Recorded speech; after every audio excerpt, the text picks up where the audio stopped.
నమస్తే, welcome to DTV news. నేను మీ ఆదిత్య. ముందుగా బులెటిన్ హెడ్లైన్స్ చూద్దాం. వసంత పంచమి రోజు త్రిపుర కాలేజీలో సరస్వతీదేవి విగ్రహానికి అవమానం. ఇక ఆచందన లేని విగ్రహానికి పూజలు. 27 ఏళ్లు పూర్తి చేసుకున్న ఎన్టీఆర్ ట్రస్ట్. ఇక సిబ్బందికి చంద్రబాబు అభినందనలు. ఎలక్టోరల్ బ్యాండ్స్ పై సుప్రీం సంచలన తీర్పు. వసంత పంచమి పురస్కరించుకొని త్రిపురలోని ఓ ప్రభుత్వ కాలేజీలో నిర్వహించిన పూజలు తీవ్ర ఉద్రిక్తకు కారణమయ్యాయి. ఇక పూజల్లో ఉపయోగించినటువంటి సరస్వతీదేవి విగ్రహానికి ఆచందనం లేకపోవడమే కారణం. ఇందుకు సంబంధించినటువంటి వీడియో సోషల్ మీడియాలో వైరల్ కావడంతో దేశవ్యాప్తంగా విమర్శలు వెల్లువెత్తాయి. ఒంటిపై ఆచందన లేకుండా ఉన్నటువంటి విగ్రహాన్ని చూసి భారతీయ విద్యార్థి పరిషత్ నాయకులు నిరసన చేపట్టారు. ఇక వీరికి బజరంగ్ దళ్ కూడా మద్దతు నిలవడంతో పరిస్థితి మరింత ఉద్రిక్తకు దారితీసింది. ఇక సరస్వతీదేవి విగ్రహాన్ని అవమానించినటువంటి కళాశాల యాజమాన్యంపై కఠిన చర్యలు తీసుకోవాలని ఆర్ఎస్ఎస్ డిమాండ్ చేసింది. ఇక అమ్మవారి విగ్రహంపై వెంటనే చీర కప్పాలని సూచించింది. ఈ విషయంలో త్రిపుర ముఖ్యమంత్రి జోక్యం చేసుకోవాలని కోరారు. ఇక ఈ గొడవపై స్పందించినటువంటి కళాశాల యాజమాన్యం వివరణ ఇచ్చింది. ఇక తాము పూజించినటువంటి సరస్వతీదేవి విగ్రహం హిందూ దేవాలయాల్లోని సాంప్రదాయ శిల్ప రూపాలకు కట్టుబడి ఉందని పేర్కొంది. ఇక మతపరమైన మనోభావాలను కించపరిచే ఉద్దేశం తమకు లేదని వివరణ ఇచ్చింది. ఇక చివరికి ఒత్తిడి పెరగడంతో విగ్రహాన్ని మార్చారు. ఎన్టీఆర్ మెమోరియల్ ట్రస్ట్ 27 వసంతాలు పూర్తి చేసుకున్న సందర్భంగా తెలుగుదేశం పార్టీ అధినేత నారా చంద్రబాబు నాయుడు స్పందించారు. ఈ సందర్భాన్ని పురస్కరించుకొని సిబ్బంది, వాలంటీర్లకు అభినందనలు తెలిపారు.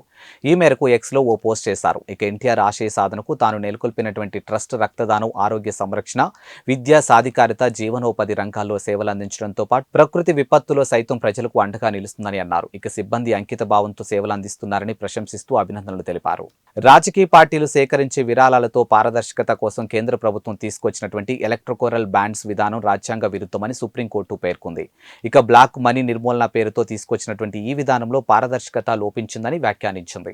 ఆర్జీఐ పరిధిలో నుంచి ఎలక్ట్రోరల్ బ్యాండ్స్ ను తప్పించడం సరికాదని, ఇది రాజ్యాంగ విరుద్ధమని పేర్కొంది. ఇక ఎన్నికల వ్యవస్థలో రాజకీయ పార్టీలు కూడా ఓ భాగమేనని సుప్రీంకోర్టు ప్రధాన న్యాయమూర్తి జస్టిస్ డివై చంద్రచూడ్ వ్యాఖ్యానించారు. ఇక ఏ పార్టీకి ఎవరు విరాళం ఇస్తున్నారనే విషయం తెలుసుకోవడం ద్వారా ఓటరు తాను ఎవరికి ఓటు వేయాలో తేల్చుకునే వీలు కలుగుతుందని చెప్పారు. రాజకీయ పార్టీలకు విరాళాలు క్విడ్ ప్రో కోకు దారితీయవచ్చని సుప్రీంకోర్టు ఆందోళన వ్యక్తం చేసింది. ఇక బ్లాక్ మనీని అరికట్టడం, విరాళాలు అందించే వ్యక్తులు, సంస్థల గోప్యతను కాపాడమే లక్ష్యంగా ఎలక్ట్రోరల్ బ్యాండ్స్ విధానాన్ని తీసుకొచ్చినట్లు కేంద్ర ప్రభుత్వం తెలిపింది. అయితే నల్లధనాన్ని అరికట్టేందుకు ఎలక్ట్రోరల్ బ్యాండ్స్ ఒక్కటే మార్గం కాదని సుప్రీం ధర్మస్థానం అభిప్రాయపడింది.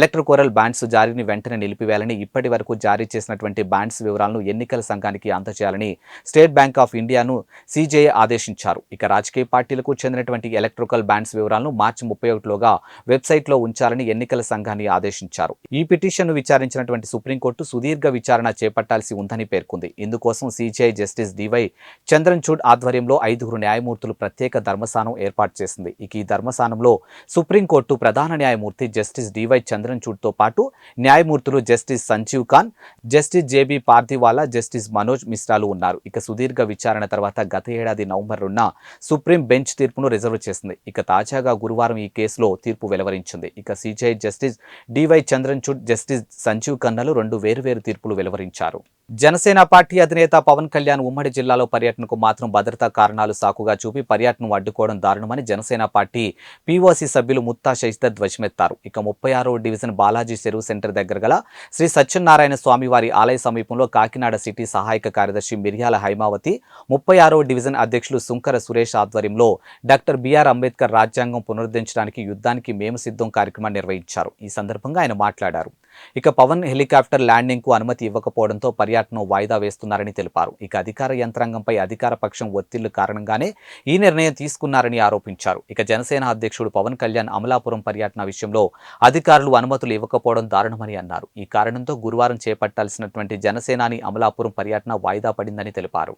అదేవిధంగా కాకినాడ, తూర్పుగోదావరి జిల్లాల పర్యటనలు వాయిదా వేయడం జరిగిందని తెలిపారు. ఈ కార్యక్రమంలో జనసేన పార్టీ నాయకులు బడే కృష్ణ, సీమన్నారాయణ, ఆకుల శ్రీనివాస్, అట్ల సత్యనారాయణ తదితరులు పాల్గొన్నారు. 10 దేశాల నుంచి అతి విలువైన విషయాల్ని క్రోడీకరించి తయారు చేసినటువంటి రాజ్యాంగం అండి. చాలా ప్రపంచంలోనే కూడా అతిపెద్ద లిఖిత రాజ్యాంగం. అది ఈరోజు తొంగలో తగ్గుతున్నటువంటి వైనం మనం చూస్తూ ఉన్నాం. ఈ వైసీపీ దౌర్జన్య పాలనలో మన రాజ్యాంగాన్ని మనం పరిరక్షించుకునే పాలన మనకి జనసేన పరిపాలన వచ్చినప్పుడే మనకి సాధ్యం అవుతుంది. కాబట్టి ఈరోజు మన పవన్ కళ్యాణ్ గారు ఎక్కడైనా మీటింగ్ చేసుకోవాలన్నా, జిల్లాల్లో పర్యటించాలన్నా కూడా అనుమతి నిరాకరించడం చూస్తున్నాం. ఈ దౌర్జన్యం, ఈ దాష్టికం అంతమొందించాలంటే మనం మన రాజ్యాంగ హక్కుల్ని, మన కొన్ని అవకాశాలని మనం ప్రజలందరూ కూడా ముందుకొచ్చి పోరాడి సాధించుకోవాల్సిన తరుణం వచ్చింది. కాబట్టి రాజ్యాంగాన్ని మనం పునరుద్ధరించుకునే కార్యక్రమంలో భాగంగా జనసేన వీర మహిళలందరం కూడా ఈరోజు శశిధర్ గారి నాయకత్వంలో కాకినాడ 36వ వార్డులో ఉద్యమించాం. మేము ఉద్యమ పాలన నశించాలి. కేవలం ఒక మీటింగ్ పెట్టుకునే అవకాశం కూడా మా నాయకుడికి ఇవ్వకుండా మీరు పిరికి పందల్లా భయపడతా ఉన్నారు. కేవలం మా నాయకుడు వచ్చి ప్రజలు సందేశం ఇవ్వడానికి కూడా మీరు వణికిపోతున్నారు. ఇంకా మీరు 175 అన్నారు. ఇంకేమి మీరు అధికారంలోకి వచ్చే అవకాశం లేదు కాబట్టి మీరు ఇంత పిరిపందలా వ్యవహరిస్తూ ఉన్నారు. కాబట్టి మహిళలందరూ వేరే మహిళలందరూ కూడా ఇక్కడ ఉద్యమం చేపట్టాము. ఆ రాజ్యాంగ స్ఫూర్తితో మేము సాధించుకుంటాం. తప్పకుండా అనుమతులు తీసుకుంటాం. ప్రజలందరూ ముందుకి మా నాయకుడు వస్తాడు. రాబోయే తరుణంలో జనసేన పాలన ప్రజలకు అందిస్తాం. స్వర్ణాంధ్రప్రదేశ్ని సాధించుకుంటాం. జై జనసేన. నమస్కారం, నా పేరు మిర్యాల హైమావతి, జాయింట్ సెక్రటరీ. మన ముత్తా శశిధర్ గారు ఆదేశాల మేరకు ఈ మన ప్రోగ్రాం స్టార్ట్ చేశాము. మేము సిద్ధం అనే కార్యక్రమం చేయడానికి అందరూ తోడ్పడ్డారు. అంబేద్కర్ ఆశయాలకు పునరుద్ధరించడానికి మేము సిద్ధం అని చెప్పడానికి అన్నిటికీ మేము సిద్ధం. మన ప్రజలు అన్నిటికీ సిద్ధపడి జనసేన జెండా పట్టుకుని సిద్ధం అని చెప్తున్నాను. జై జనసేన. ఈరోజు స్థానిక 36వ డివిజన్లో మేము సిద్ధం అనే కార్యక్రమంలో భాగంగా అంబేద్కర్ గారు రచించినటువంటి రాజ్యాంగాన్ని తుంగలో తొక్కుతున్నట్టు వ్యవహారం జరుగుతూ ఉంది ఈ ప్రభుత్వంలో, ఆంధ్రప్రదేశ్లో. దీనిపైన మేము ధ్వజమెత్తుతూ ఈరోజు ముత్తా శశిధర్ గారి ఆధ్వర్యంలో మన 36వ డివిజన్లో అంబేద్కర్ గారి రాజ్యాంగం మళ్ళీ పునరుద్ధరించాలనే విషయం పైన మేము మళ్ళీ ఒక రకమైన కార్యక్రమాన్ని, జనసేన కార్యక్రమాన్ని ఇక్కడ నిర్వహించడం జరిగింది. అంతేకాదు అదే మన పవన్ కళ్యాణ్ గారు, అధ్యక్షులు పవన్ కళ్యాణ్ గారు కాకినాడ వచ్చే తరుణంలో అనేక రకాలైనటువంటి ఇబ్బందులు గురి చేస్తున్నారు. హెలిప్యాడ్కి కూడా పర్మిషన్ ఇవ్వలేనటువంటి పరిస్థితుల్లో భయభ్రాంతులకు గురవుతున్నారని మరొకసారి ఈ ప్రభుత్వానికి తెలియజేస్తున్నాము. ఇటువంటి పరిస్థితుల్లో మన ప్రభుత్వాన్ని మనం ఖచ్చితంగా ఖండించాల్సి ఉంటుంది. ఇటువంటి పరిస్థితుల్లో ఖచ్చితంగా జనసేన ఈ ధ్వజం ఎత్తుతూనే ఉంటుంది, కానీ ఎక్కడ తగ్గే ప్రసక్తే లేదు. సై అంటే సై అంటూ మేము కూడా కథం తొక్కుతామని మరొకసారి కాకినాడ జన సైనికుల తరపున తెలియజేస్తున్నాం. పవన్ కళ్యాణ్ గారి కార్యక్రమాన్ని అర్ధాంతంగా ఆపాల్సిన పరిస్థితిని ప్రభుత్వం కల్పించింది. మేము అడిగింది హెలికాప్టర్ ల్యాండింగ్ అనడానికి వాళ్ళు చెప్పిన కండిషన్స్ చూస్తే నవ్వుతుంది. కావాలని ఇబ్బంది పెట్టడం, భీమవరంలో ఇబ్బంది పెట్టారు, అమలాపురంలో ఇబ్బంది పెట్టారు, కాకినాడకి సుదూరంగా ఉన్న గొల్లపూర్లో ఏమని చెప్పి ఏర్పాటు చేశారు. ఇవన్నీ చూస్తుంటే పవన్ కళ్యాణ్ గారికి భయపడుతున్నారు. పవన్ కళ్యాణ్ గారు రాకుండానే ఆపే ప్రయత్నం చేస్తారు. ఆయన ఒక్కసారి పిలిపిస్తే రాష్ట్రం అంతా అల్లకొల్ల ఉంటుంది. ఆయన్ని రాష్ట్రంలో అడుగు పెట్టకుండా ఆ వేళ చంద్రబాబు నాయుడు అరెస్ట్ అయినప్పుడు రోడ్ల మీద ఆపడానికి చేస్తారు. కానీ ఏం సాధించారు? వెంటనే మేము మంగళగిరి వెళ్ళాం. మళ్ళీ ఆ తర్వాత రాష్ట్రం అంతా కూడా ఉద్యమాలు వచ్చాయి. ఆయన్ని నిర్బంధించడం వాళ్ళ చేతగా తెలిసింది. ఇవాళ ఆకాశ మార్గంలో ఆపినంత మాత్రాన పవన్ కళ్యాణ్ గారి రాకనే ఆపలేదు. ఖచ్చితంగా ఏర్పాటు చేసుకుంటాం. మేము కూడా ఇలాంటి విషయాన్ని ఎదిరించి తీసుకొచ్చే ఏర్పాటుగా జనసైనికులు పెరుగుతారు. అంతేకాకుండా ఈవేళ ఒకటే చెప్తున్నాం, సిద్ధం అని చెప్తున్న జగన్మోహన్ రెడ్డి దేనికి సిద్ధపడ్డాడు? ఆయన ఆపడానికి సిద్ధపడతాడు. ఆయనకి పర్మిషన్ ఇవ్వకుండా ఉండడానికి సిద్ధపడతాడు తప్ప ఏమీ చేయట్లేదు. ఈవేళ ఈ ప్రాంతంలో రాజ్యాంగాన్ని కాలరించిన జగన్మోహన్ రెడ్డి ప్రభుత్వం పట్ల వ్యతిరేకంగా మేము అందరం చెప్పి పోరాటం చేస్తున్నాం. రాజ్యాంగం ఏం చెప్పింది? ప్రభుత్వం తన పని చేయాలి. కాకినాడలో ప్రభుత్వం లేదు. కొంతమంది మనుషుల చేతిలో కాకినాడలో అధికారం నడుస్తుంది. అధికార వర్గం లేదు, రాజ్యాంగం లేదు. దీన్నే రాజ్యారెడ్డి రాజ్యాంగం ద్వారంపూడి చేతిలో కాకినాడ అడిగిపోతుంది. దాని నుంచి బయటకు తీయడానికి మేము సిద్ధంగా ఉన్నాం. జనసేన సిద్ధంగా ఉన్నారా లేదా? ఫిబ్రవరి 16న బీఎస్ఎన్ఎల్ ఉద్యోగులు ఒకరోజు సమ్మెను విజయవంతం చేయాలని బీఎస్ఎన్ఎల్ ఎంప్లాయీస్ యూనియన్ జిల్లా ప్రధాన కార్యదర్శి పి ఉమామహేశ్వరరావు, సిఐటియు జిల్లా ప్రధాన కార్యదర్శి చెక్కల రాజ్ కుమార్ పిలుపునిచ్చారు. బీఎస్ఎన్ఎల్ ప్రైవేటీకరణ వ్యతిరేకిస్తూ కాంట్రాక్టు అవుట్సోర్సింగ్ ఉద్యోగులను కనీస వేతనం 26,000 చెల్లించాలని ఈ సందర్భంగా బీఎస్ఎన్ఎల్ ఎంప్లాయీస్ యూనియన్ జిల్లా ప్రధాన కార్యదర్శి పి ఉమామహేశ్వరరావు, సిఐటియు జిల్లా ప్రధాన కార్యదర్శి చెక్కల రాజ్ కుమార్ పేర్కొన్నారు. ఫిబ్రవరి 16వ తారీఖున జరిగే ఒక్కరోజు సమ్మెను జయప్రదం చేయాలని కాకినాడ మెయిన్ రోడ్ నందు గల బీఎస్ఎన్ఎల్ కార్యాలయంలో భోజన విరామం సమయంలో బీఎస్ఎన్ఎల్ ఎంప్లాయీస్ యూనియన్ ఆధ్వర్యంలో ఆందోళన నిర్వహించారు. ఈ సందర్భంగా వారు మాట్లాడారు. ఇక వేతన సవరణ వెంటనే పరిష్కరించాలని, నాన్ ఎగ్జిక్యూటివ్ ఉద్యోగులకు ప్రమోషన్ పాలసీని అమలు చేయాలని డిమాండ్ చేశారు. ఇక 2015 నుండి పెన్షన్ సవరణ వెంటనే ఇవ్వాలని, 4 లేబర్ కోడ్లు రద్దు చేసి ప్రభుత్వ రంగ స్థల ప్రైవేటీకరణ ఆపాలని పేర్కొన్నారు. ఇక బీఎస్ఎన్ఎల్ ఆధునీకరణకు ప్రభుత్వ నిబంధనలకు ఆటంకంగా ఉన్నాయని, ప్రైవేటు టెలికాం ఆపరేటర్లకు లాభాలు పెంచేందుకు ఉద్దేశపూర్వకంగా అంతర్జాతీయ సంస్థల నుండి 4G, 5G ఎక్విప్మెంట్ కొనుగోలు కేంద్ర ప్రభుత్వం BSNLకు అనుమతులు నిరాకరిస్తుందని విమర్శించారు. ఈ కార్యక్రమంలో BSNL ఎంప్లాయీస్ యూనియన్ జిల్లా సహాయక కార్యదర్శి కె శివప్రసాద్, మహిళా విభాగ నాయకురాలు డి జగదీశ్వరి, కూడిపూడి ఉమామహేశ్వరరావు, కె ప్రభాకర్ రావు తదితరులు పాల్గొన్నారు.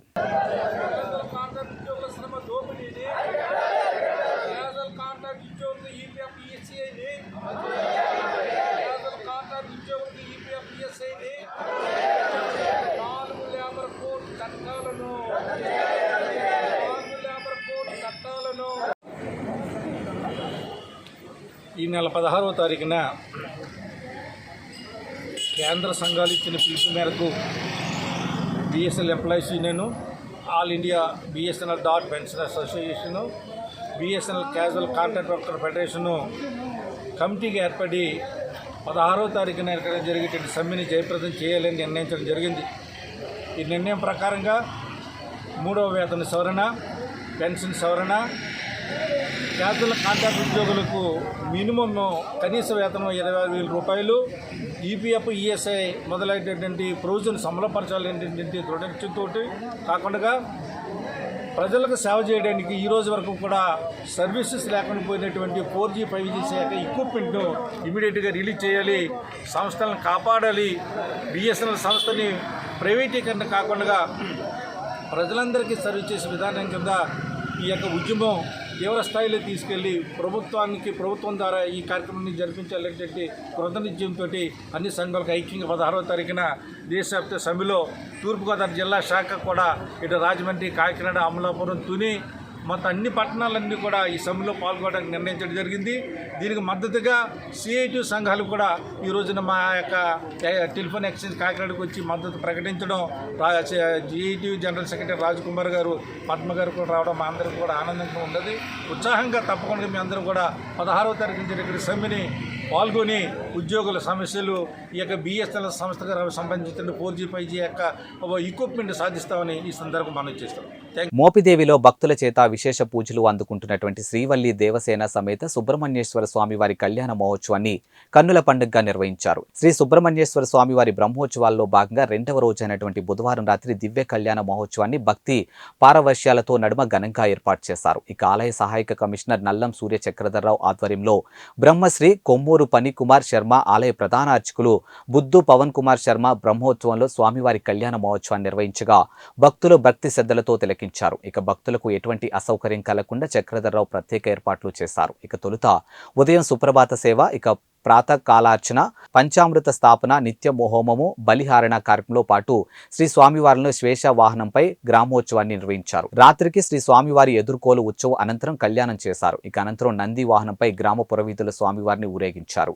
కళ్యాణ మహోత్సవాలను పురస్కరించుకొని ఆలయ ప్రాంగణంలో ఏర్పాటు చేసినటువంటి కూచిపూడి నృత్యాలు ప్రత్యేక ఆకర్షణగాను నిలిచాయి. ఇక కూచిపూడికి చెందినటువంటి అభినయ నాట్య అకాడమీ ట్రైనర్ కె వెంకటజ్యోతి ఆధ్వర్యంలో గుడివాడకు చెందినటువంటి చిన్నారులు చేసినటువంటి ప్రదర్శన భక్తులను ఆకట్టుకుంది. ఇక ప్రధాన అర్చకులు బుద్ధ పవన్ కుమార్ శర్మ, ఆలయ ముఖ్య అర్చక బుద్ధు సతీష్ శర్మలు ప్రోత్సాహంగా చిన్నారులకు బహుమతులు అందజేశారు.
శివాయ శివమూర్తే బ్రహ్మాండ మహాదేవాయ నాగరాజాయతే నమః. కృష్ణా జిల్లా మోపిదేవి మండలం మోపిదేవి గ్రామంలో వేంచేసిన శ్రీవల్లి దేవసేన సమిత శ్రీ సుబ్రహ్మణ్యేశ్వర స్వామివారి దేవాలయం నందు మాఘశుద్ధ చవితి నుంచి మాఘశుద్ధ అష్టమి వరకు కూడా స్వామివారి వార్షిక బ్రహ్మోత్సవ కార్యక్రమాలు అత్యంత వైభవపేతంగా జరుగుతాయి. మొదటి రోజున స్వామివారి చవితి, మాఘశుద్ధ చవితి రోజున స్వామివారి పెళ్లి కుమారం చేయడం జరుగుతుంది. అలాగే ఈ రోజు మాఘశుద్ధ పంచమి రోజున రాత్రి 8 గంటలకు స్వామివారి కళ్యాణ మహోత్సవం అత్యంత వైభవపేతంగా జరుగుతుంది. అలాగే షష్ఠి రోజు రేపు ఉదయం రాత్రి 8 గంటలకు స్వామివారి రథోత్సవ కార్యక్రమం అత్యంత వైభవంగా జరుగుతుంది. చివరి రోజు మాఘశుద్ధ అష్టమి రోజున స్వామివారి పుష్ప సయ్యాలంక ప్రియంక సేవా కార్యక్రమం అత్యంత వైభవంగా జరుగుతుంది. కావున 50 మంది భక్తులు కూడా 5 రోజులు స్వామివారిని దర్శించి తీర్థ ప్రసాదాలు స్వీకరించి స్వామివారి కృపకు పాత్రలు కావాల్సిందిగా కోరుచున్నాం. మోపిదేవి గ్రామంలో వేంచేస్తున్న స్వయంభూ వల్లి దేవసేన సమేత సుబ్రహ్మణ్యేశ్వర స్వామివారి బ్రహ్మోత్సవాల్లో భాగంగా ఈ రోజున స్వామివారి కళ్యాణోత్సవం అంగరంగ వైభవంగా ప్రారంభమవుతుంది. ఇప్పుడే స్వామివారు మరి నగరోత్సవం చేసుకుని వచ్చి కళ్యాణానికి పెళ్లి కుమారుడిగా పెళ్లి కుమార్తెగా సన్నిద్ధం అవుతున్నారు. ఈ యొక్క కార్యక్రమంలో వేలాదిగా భక్తులందరూ కూడా వచ్చి పాల్గొనడం సంతోషంగా ఉంది. మరి ఈ తదనంతరం చాలా ఓపికగా భక్తి శ్రద్ధలతోటి ఈ యొక్క కళ్యాణోత్సవ కార్యక్రమం అంతా తిలకించవలసిందిగా మీ ద్వారా భక్తులందరూ విజ్ఞప్తి చేస్తున్నాం. తదనంతరం రేపు సాయంకాలం ఊరేగింపు తర్వాత స్వామివారి యొక్క రథోత్సవం అత్యంత వైభవంగా జరుగుతుంది. ఈ రథోత్సవ కార్యక్రమంలో కూడా వేలాదిగా భక్తులందరూ కూడా పాల్గొనవలసిందిగా ప్రార్థిస్తున్నాం. తదనంతరం 16వ తారీఖున వసంతోత్సవం, 17వ తారీఖున శ్రీ పుష్పయోగోత్సవంతో పాంచానికంగా ఈ యొక్క కార్యక్రమాలన్నీ కూడా పూర్తవుతున్నాయి. కావున భక్తులందరూ వచ్చి స్వామివారి యొక్క దర్శించుకుని స్వామివారి యొక్క ప్రసాదాలు, తీర్థ ప్రసాదాలు స్వీకరించి స్వామివారి కృపపాత్రలు అవుతారని మీ ద్వారా భక్తులందరికీ కూడా విజ్ఞప్తి చేస్తున్నాం. ఏలూరు జిల్లా లింగంపాలెం మండలం పుప్పలవారిగూడెంలో ప్రాంతంలో కోడి పందాలు నిర్వహిస్తున్న కొంతమంది పోలీసులు వస్తున్నారని ముందస్తు సమాచారంతో కోడి పందాలు నిలిపివేసి రోడ్డుపైకి వచ్చారు. ఇంతలో పోలీసులు రావడంతో అక్కడి నుండి వెళ్లిపోయే క్రమంలో ఓ వ్యక్తి నూతిలో పడి మృతి చెందినట్లు సమాచారం. ఇక పూర్తి వివరాలు ఇంకా తెలియాల్సి ఉంది. ప్రత్యక్ష సాక్షులు, గ్రామస్తులు తెలిపిన సమాచారం ప్రకారం ఈ ఇన్సిడెంట్ లో పోలీసులు తప్పు కానీ పొరపాటు కానీ లేదని, పోలీసులు ఎవరిని వెంబడించలేదని తెలిపారు.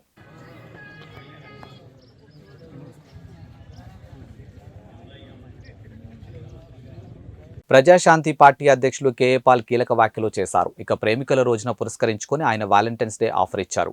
ఈ సందర్భంగా ఆయన మాట్లాడుతూ విశాఖ లవర్స్ ఓట్లని తమకేనన్నారు. ఇక కులమతాలకు అతీతంగా ప్రేమించాడన్న కేఏ పాల్ తల్లిదండ్రులను ఒప్పించాలని చెప్పారు. ఇక ఆ తర్వాత పెళ్లి చేసుకోవాలని తెలిపారు. ఇక పేరెంట్స్ కనుక ఒప్పుకోని పక్షంలో తనతో చెప్తే వారిని ఒప్పించి వివాహాలు జరిపిస్తానని హామీ ఇచ్చారు.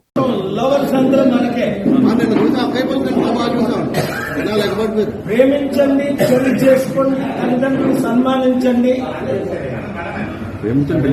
మతాలకు అతీతంగా ప్రేమించండి, పెళ్లి చేసుకోండి, తల్లిదండ్రులకి సన్మానం ఇవ్వండి, ఒప్పించండి. ఒప్పుకోకపోతే నేను ఒప్పిస్తాను. ఇది వ్యాలంటైన్స్ డే నా మెసేజ్. 15 కోట్లు నా వైఫ్ తల్లి కులాలకి మనకు సంబంధం ఏంటి? 2000 రూపాయలు ఇచ్చి వాళ్ళు ఒడిశా నుంచి నర్సీపట్నం తప్పించుకొని పెళ్లి చేసుకున్నారు. 2000. పల్నాడు జిల్లాలోని కోటప్పకొండ ఆలయానికి నర్సరావుపేట వైసీపీ ఎంపీ అభ్యర్థి ఎమ్మెల్యే అనిల్ కుమార్ యాదవ్ వెళ్లారు. ఇక సతీ సమేతంగా త్రికోటేశ్వర స్వామి ఆలయానికి చేరుకున్న ఆయన ప్రత్యేక పూజలు నిర్వహించారు. ఈ కార్యక్రమంలో ఎమ్మెల్యే గోపిరెడ్డి శ్రీనివాసరెడ్డి, పిన్నెల్లి రామకృష్ణారెడ్డితో పాటు చిలకలూరిపేట ఇన్ఛార్జ్ మల్లెల రాజేష్ నాయుడు పాల్గొన్నారు. ఇక పూజల అనంతరం పెట్రుపాలెం నుండి నర్సరావుపేటలో ఏర్పాటు చేసినటువంటి బహిరంగ సభ వరకు భారీ ర్యాలీగా పాల్గొన్నారు.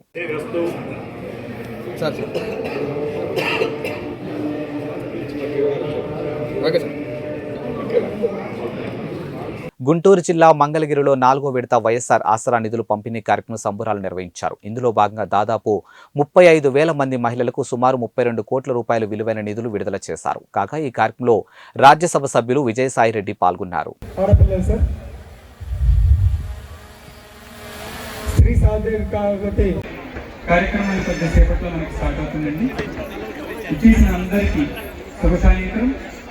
Hearty welcome from MPNC. Thank you.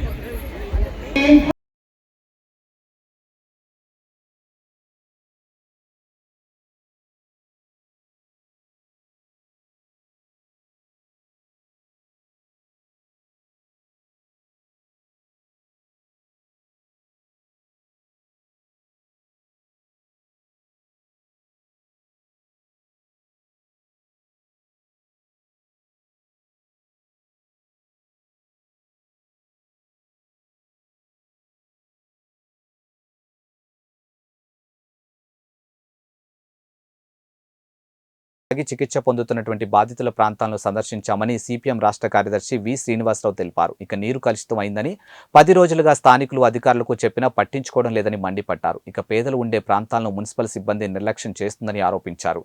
గుంటూరులో కలుషిత నీటి మరణాల వెనుక ప్రభుత్వం నిర్లక్ష్యం కనిపిస్తుందని విమర్శించారు. ఇక మంచినీటి సరఫరా విషయంలో కార్పొరేషన్ అధికారులు సరైన చర్యలు తీసుకోలేదని శ్రీనివాసరావు ఈ ఘటనకు కారకులైనటువంటి అధికారులపై సత్వరమే చర్యలు చేపట్టాలని డిమాండ్ చేశారు.